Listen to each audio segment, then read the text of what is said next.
The darkest media created by killers. I just wanted to get one last video in Ew. before that time.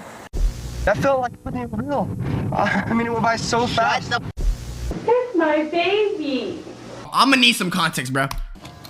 The Leonard Lake tapes. June On 2nd. June 2nd of 1985, All right. longtime friends Leonard Lake and Charles Ning were shoplifting by a mall in southern San Francisco. Okay. Charles was able to flee the scene before authorities arrived. However, Okay. Leonard was stopped right by his car and as Damn. well as the property. Mm. Here, he was investigated, and after finding a .22 revolver with an illegally fitted suppressor, What do you was do? arrested and sat back while the police searched his vehicle. Okay. Further, alarming evidence was found when police noticed multiple bullet holes and bloodstains painted in the back seat. Damn. After examining the suspect's ID, Oh, of course he's bald. Yep. I wouldn't be mad at the world too if I look like that too, gang. Not gonna lie. And how tall are you? 5'5". they noticed something disturbing. His age was listed as 26 years old. Okay. Leonard was 40 at the time, and it was clear that this Oh. wasn't his valid ID.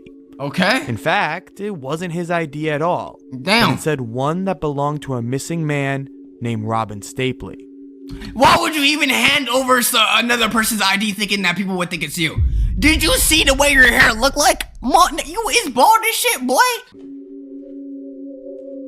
After being arrested and taken back for questioning, Leonard would die from self-induced cyanide.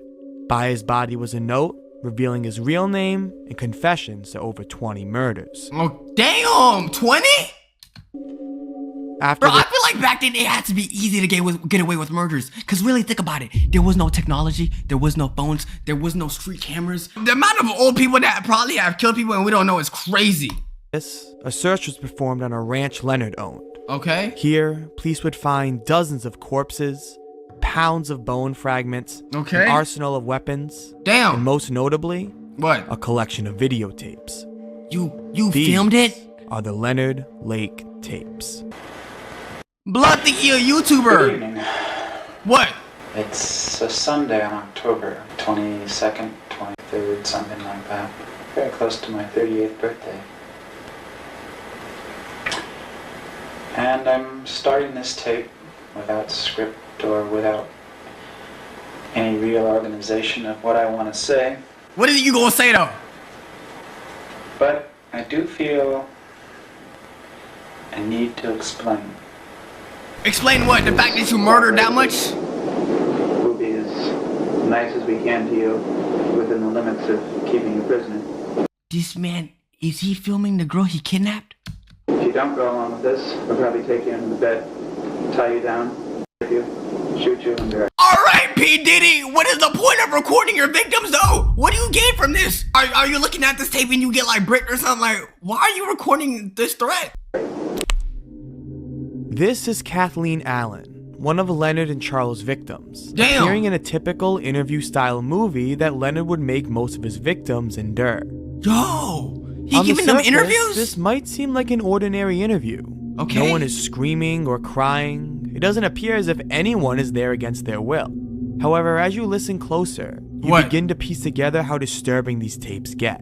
Okay. While you're here, we'll keep you busy. You'll wash for us, you'll clean for us, cook for us, you'll cook for us. He really say smash. That's your choice in a nutshell. It's not much of a choice. Unless you've got death wish. Yo! Leonard very calmly explains how he plans to abuse Kathleen, both physically and sexually. Not for any particular reason, no. Just for his own sick enjoyment. Damn.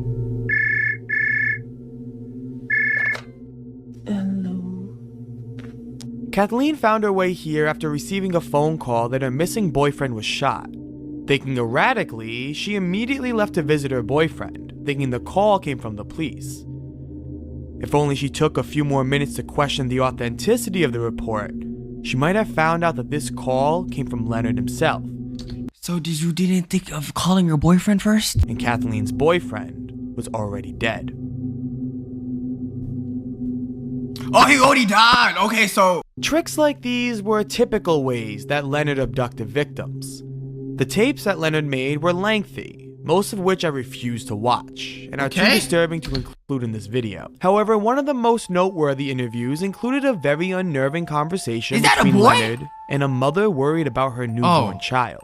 Probably not. Why are you doing this? Because we hate you. This is Brenda O'Connor, Leonard's neighbor, who was abducted along with her husband and child. This is her tape. Your baby is going to be taken away. Excuse me. I'm going to be taken away.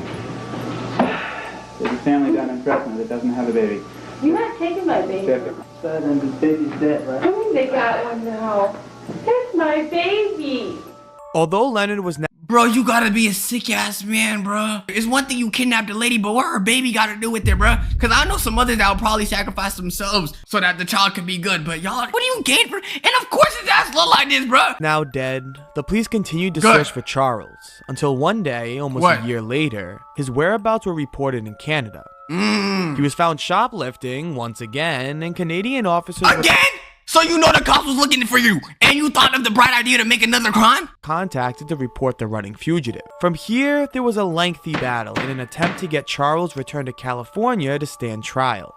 This is because Canada didn't believe in the death penalty, and sending Charles back to California would surely be a death sentence. Damn. However, in 1991, What happened? Charles would be expedited back to California, Good. where he would purposefully delay his trial until 1999.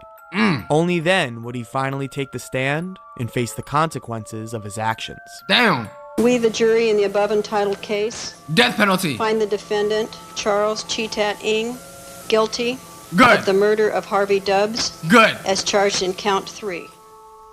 Charles was sentenced to the death penalty, and to this day, remains on death row. Spit it up. We already know he guilty as shit. I don't know why y'all letting dudes that are built like this have any more time to live. They clearly didn't care. They filmed it too. They made whole Sony movie productions for this shit. Get his ass gone, bro. Tara Calico. On the morning of September 20th, 1988, mother What happened? Patty Dole and her 19-year-old stepdaughter Tara Calico went for a bike ride along a trail in Valencia County, New Mexico. Okay. This bike ride was a regular for the two, so it wasn't uncommon for the duo to slightly separate when going different speeds. During this ride, Patty would become a bit cautious when she felt as if someone was watching her on the outskirts of the path. She began to get worried and stopped to wait for her daughter as she was trailing slightly behind. Okay. However, as the minutes ticked, the realization of what was happening would become all the more apparent. What happened? She got taken? Tara is missing. Her disappearance. Alright, come on, gang. Like, if I'm biking with someone, I'm looking at the person that I'm biking with. I'm not gonna travel that much ahead. Now, isn't that the whole point of exercise if you're doing it with someone else to make sure that they're good too? Disappearance was reported. However, nothing was found until 10 months later. Damn. When in July of 1999, What a happened? disturbing photo was found at a truck stop. Okay. Tara is missing. Tara is missing. Alright, what about the little kid too? He need help too, bro. Like, come on, gang, that's like 3. Tara is missing. This photo, depicting a woman who greatly resembled Tara and an unidentified little boy being bound in the backseat of a truck, What? reportedly fell out of a car owned by a 30-something-year-old man in Damn. Florida. Although it's quite a distance away, the What? little boy is also believed to be Michael Henley, a 9-year-old boy who went missing in New Mexico as well in 1988. So your freak ass took him across state that long? And you know that nigga, they can't get on no airplanes? For what? It seemed obvious that these were both the two missing people. However, FBI's investigation of the photos returned as inconclusive, as they didn't believe there was enough evidence to be sure that either party in the photo were the individuals that went Bruh, missing. just save them, bruh. Tara's mother, however, has no doubts. She notes that a scar on the woman's leg was nearly identical to an injury Tara endured as a child. Okay. And the book that was beside the woman is one by V.C. Andrews, What does that mean? Tara's favorite author. Her family was almost certain that this was Tara. However, no conclusions were ever made. If the family say it's her, dude, it's her. If there's someone that has stared at somebody their whole life, it gotta be their family. So if the family saying, nigga, this is my daughter, it's most likely their daughter. Over the years, more and more photos would begin to surface of Tara. Damn. Some her family believed to actually be her, while others are suspected of being sick jokes. Okay. There was also a supposed confession from a dying witness in 2013 that claims her bike was disposed of in a yard and her body was thrown in a river. However, even till this day, the location of Tara Kaliko is still a mystery. Damn, I hope she, like, damn, that's sad. Damn, I actually wanted a good ending for that. Yo, hopefully she gets found, bro. The toy box killer. That's what y'all are calling him? Y'all gonna compare something friendly as toys to a killer? David Parker Ray, aka the like Toy the Box Killer, is like one Ned of the Flanders. most psychologically deranged abusers that are included on this list. David Ray was an American killer, kidnapper, and serial rapist. He and his girlfriend, Cindy Hendy, would kidnap women around the Albuquerque area and bring them to their $100,000 trailer that David Damn, how big that trailer is! coined as his toy box. This trailer was fit with dozens of devices to trap, torture, and abuse the many victims that the two I swear to God, if you were to tell me, in this frame right here, what do you think this is? I'm gonna say this is what they do to people that need to get the death penalty. What? Yo, toy box filled with punishments. kidnapped. Although only a handful have been identified, journals kept by David suggest that this number can jump into the 60s. What? Once kidnapped, each woman would wake up and play a tape recorder that David left. This recording is an audio file that's about 17 minutes of pure Damn. psychotic disgust. Damn! I will only show the segments I can to give you an idea of how disturbing this tape is. Okay. However, it should be warned that the full recording dives deep into the very descriptive torture that David led these women to endure. What did he do? This is merely a short segment of that tape. Hello there, bitch. Are you comfortable right now? I doubt it. Wrists and ankles chained, gagged, probably blindfolded. You are disoriented and scared too, I would imagine. Perfectly normal under the circumstances. Now, you are obviously here against your will. Totally helpless. Don't know where you're at. Don't know what's going to happen to you. You're very scared or very pissed off. I'm sure that you've already tried to get your wrists and ankles loose. No, you can't. Now you're just waiting to see what's going to happen next. You probably think you're going to be raped, and you're f***ing sure right about That's gotta be the craziest voice message to ever hear. What? Wait, is he having the victims play this? that. Our primary interest is in what you've got between your legs. You'll be raped thoroughly and repeatedly because, basically, you've been snatched and brought here for us to train and use as a sex slave. Similar to the Leonard Lake tapes, David found joy in watching these women slowly dive into madness when facing the reality of what their life has now become. Okay. He thrived on the dread of vulnerable women and got off on their suffering. No, and yeah, bro, I think what's so disturbing about a lot of these killers too is especially the ones who have wives. So here I am thinking, as a woman, seeing other women being put in pain, you would be like, hell nah, bro. If there's anyone that understands their pain, it's me. But no, there's sickos that are still cool with it. This tape wasn't some warning or a guide on how to proceed. This was a tool of evil that David made every victim undoubtedly endure. And here, One day, a victim named Cynthia Vigil will be kidnapped and tortured for several days. damn. On an evening when David was out, What? Cindy accidentally left the keys to Cynthia's shackles in the toy Let's box. go. Cynthia quickly unlocked go. her chains, and as Cindy noticed and jumped to intervene, Cynthia jabbed an ice pick through her neck and escaped her prison. W, bruh. She found safety and quickly alerted the authorities of what was going on in this sick neck of Albuquerque. This report finally led to David's arrest, as well as his accomplices, and many other women came forward claiming to have been kidnapped by David. Damn, I hope they recover, It's bro. very disturbing Damn. once you realize that multiple Damn. women alerted the authorities of what happened. However, their stories usually face skepticism and Skepticism? Do See how that room look? Motherfucker, find the room and I promise you there ain't no more skepticism. He had that bit looking like the courtrooms, bro. Investigated. That shit look like a terrorist torture chamber, bro. It look like they used them shits in the army.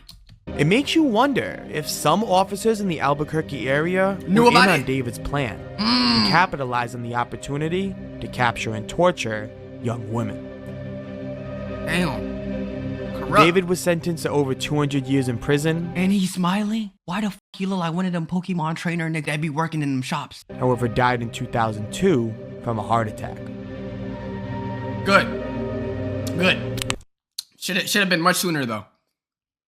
The Screams Killers tape. That don't even sound. You see, this sound crazy. This sound crazy.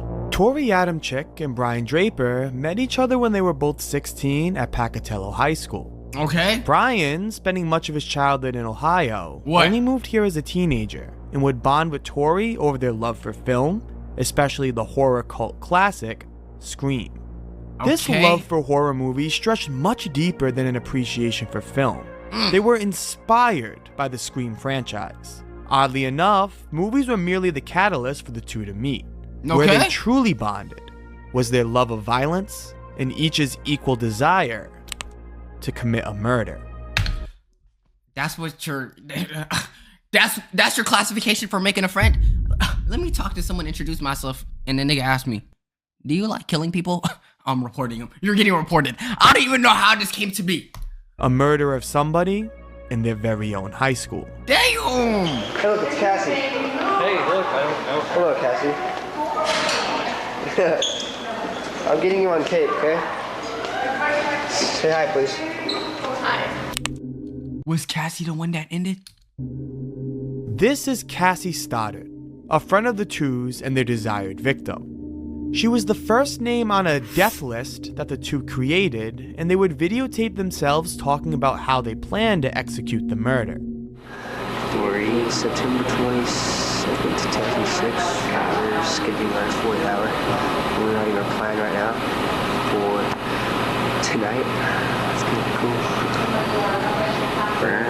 It's gonna be cool. It's gonna be cool murdering multiple people that are minors. Supposed to happen tonight. So hopefully nothing will go wrong. Everything will go smoothly. And we can Look get at him. He just looks like an alien. He doesn't look like a real person. our first kill done, started, and we can keep going. Yeah, if you're watching this, we're probably deceased. I hope y'all are. I genuinely hope y'all are. So it's pretty creepy. I just thought of that. What's more disgusting is this conversation happened in their very own high school. No one could possibly imagine what conversations took place right in front of this camera. Later that day, the two were invited to hang out at Cassie's house with her and her boyfriend. Cassie had the house to herself that day and posed as the perfect opportunity to execute their plan. They all spent some time together, however before leaving, the two made sure to unlock the basement door to allow a way for themselves to get back in. Later that night, Tori and Brian enthusiastically drove to Cassie's house and began filming once again. September 22nd, 2006. Unfortunately, we have the grueling task of killing our two friends. You gonna kill the dude too? And they are right in that house just down the street. We just talked to them. We were there for an hour. But We checked out the whole house. We know there's lots of doors. There's lots of places to hide. I unlocked the back doors, so it's all locked. Now we just gotta wait. And, yeah. After this, the two would enter the house through the basement. They didn't immediately attack, but instead made noise, hoping to scare the two and lure them down. Remember, this murder wasn't about just killing any specific individual, Okay. but instead scaring them before they do so. Damn. Similar to how the killer did in Scream. Instead of investigating, however, it was noted that the noise was heard and Cassie felt terrified. Damn. Her boyfriend wanted to stay the night, but after his mother declined the request, offered the option of Cassie returning to his home. Please do so. Although she was scared, Cassie felt a duty to her parents to watch over the house and her pets, and simply excused the noise as just something falling in the basement. No. Cassie's boyfriend luckily escaped the scene. No! and after that- Okay. Good daddy escaped, but the fact that she can't get no help now, bruh. Yes, the two crept upstairs and together stabbed Cassie a total of 30 times. The camera was once again recording as they left the scene. Just killed Cassie. We just left her house. This is not a f***ing joke. I'm shaking. I stabbed her in the throat and I saw her lifeless body just disappear. How are you saying this in such a friendly manner? Oh my goodness, I just stabbed her 30 times. Yeah, no, this is not a joke. I actually got her throat and shit. Dude, what? This is not normal. Y'all are sick. Dude, I just killed Cassie. That felt like it wasn't real. I mean, it went by so fast. Shut the f*** up. We gotta get our act straight. It's okay. Okay, let's buy movie tickets now. Okay. Come on, goodbye. No. Goodbye. They say that you can't make great buildings from bad foundations. As it turns out, the two seemingly perfect friendship would crumble once they were caught by the authorities. Both would immediately blame the other for the murder, and each claimed they had no part in the killings. However, after trial, both teens would be sentenced to life in prison with no possibility of parole. Look at them, bro. No, and them, bro. I don't want to see these faces again, bro. What's the next one? On April 22nd, 2012, a large boom echoed through the quiet suburbs in North Bend, Washington. Okay. Firefighters would arrive as a house explosion engulfed a home in flames. Rescuers desperately put their lives at risk trying to extinguish the fire. Okay. Only to find a mother and daughter dead at the scene of the tragedy. Damn! You were trying to burn them The up? twist of it is, What? it wasn't the fire that took the two, but instead a murder that happened prior. This, in R.I.P. combination with the missing father, It's led always authorities ugly to a dudes. conclusion. Wait, father? There was a killer on the loose. Wait. Peter Keller was the father in question. Murderer of his wife and daughter, currently on the loose. Are you Chris Benoit? What do you... how do you hate your daughter that much? Somewhere in Washington. And your wife? This discovery shocked many. Outside of this event, Peter and his family seemed like any other ordinary family. Okay. His daughter recently graduated, and everybody seemed relatively happy. Because of this, there was no leads to where Peter could have been. Okay. However, relatives and those close to him have noted his interest in building survival bunkers. There was rumor that he had been building one for many years, presumably under the precaution of a doomsday event. I'm sorry, gang. You already look 80 years old. A doomsday is not happening 10 more years of the rest of your life. Let's be real. However, now it became very clear what the true use of this bunker may have been for. For his... But dude, why your own fam though? You hate... Like, what could they do to you for you to hate them that much? Spotted overhead, 7 weeks later, an underground bunker was discovered in Rattlesnake Ridge. Police quickly navigated to the location, however the sound of upcoming officials quickly alerted Peter. Okay. Peter had preparations in the event he was caught, and as police swarmed in, they found a bunker filled with supplies, and what? Guns, Damn. ammunition, and the dead body of Peter Keller. Those be the lamest killers, bro. The people that end other people, but they're so scared of facing justice that they just want to end themselves. You should have did that way sooner. This bunker was elaborately built. Ew! It was designed to provide shelter for a large duration of time, when you take into account the amount of supplies readily available. With this, it was assumed his family's murder was a long-awaited desire. However, the question still remained of why this all happened. Why?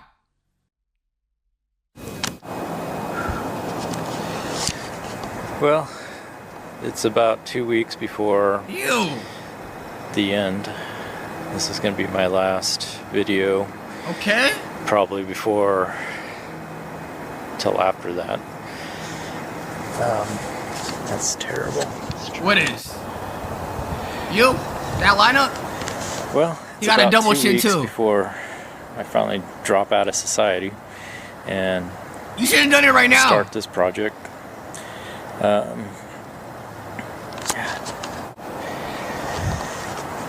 Well, it's about 2 weeks before we finally drop out of society, fully commit to this. This is probably going to be my last video till after that. Okay. I just wanted to get one last video in before... About? What could it be about? That time. So far... As it turns out, a vlog-style video was found in the bunker. You is not getting 1 million subscribers, bro. Stop. That gives You us is not some Casey insight Neistat. as to why Peter executed the murders. What? I'm getting to the point where... Why? Just trying to live and pay bills and live as a civilian and go to work. It just freaks me out. It's being a regular human that pays taxes is enough for your ass to kill your wife?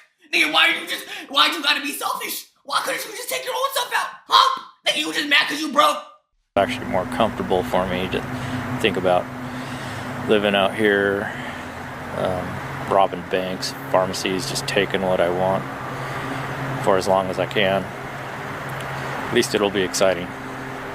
Won't be boring. And I don't have to worry about Lynette or Kayleen. And Why? Everything will be taken care of. It'll just be me. So... It seemed as if Peter was just unhappy with his life. He couldn't stand the typical everyday routine and would rather just live in the woods on his own. Then do it! Who's stopping you? Nobody's stopping you. You could literally divorce your wife the next day. I think they much rather prefer that than you ending their lives. While this numbing routine of daily life is a common cause for depression, the fact stands that his family didn't need to die. Literally! He could have easily just escaped into the woods on his own and left his family behind. This was a murder that was built up through years of self-loathing. Literally. Inflicted on his innocent family in a manner that can only be classified as pure evil. Okay. Last one. Samantha Koenig. What happened? Starting in 1998, Israel Keyes would begin his notorious crusade as a serial killer.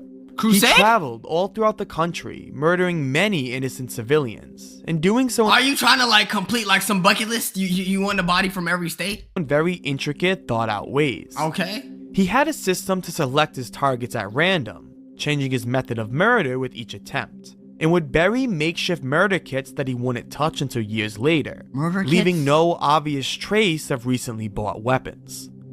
Israel was very intelligent, and it So your ass made goodie bags of just weapons and you just planted them in certain areas so you could get back to it later? What is this? allowed him to get away with many crimes. It's suspected that he committed almost a dozen murders in the US alone, with many others taking place in other parts of the world. Damn! However, in February of 2012, he would commit his first crime that put him directly in police headlights. Like what? In Alaska, at a coffee stand, Israel Alaska? kidnapped an 18-year-old barista by the name Samantha Koenig. She was threatened and enticed to follow accordingly, as Israel claimed he merely needed money and would only use her for ransom. This would undoubtedly prove true, as only a few weeks later, Israel got in contact with Samantha's parents and instructed them to wire money to Samantha's account. Okay. Demanding proof that she was still alive, Israel would send this photo. Yo! After this, beat her the money was up. wired, and the police were able to capture the location of the withdrawals. They found Israel traveling through the southwest of the United States, and upon arrest, found out that Samantha Is dead? had been dead for weeks. Yo, RIP the family. Do you know how sad it gotta be knowing you're wiring money to someone and your daughter's already dead? That's their daughter too. This photo was taken with Samantha's eyes wired open with fishing line to give the impression That's a dead body! RIP her, RIP her. that she was still alive.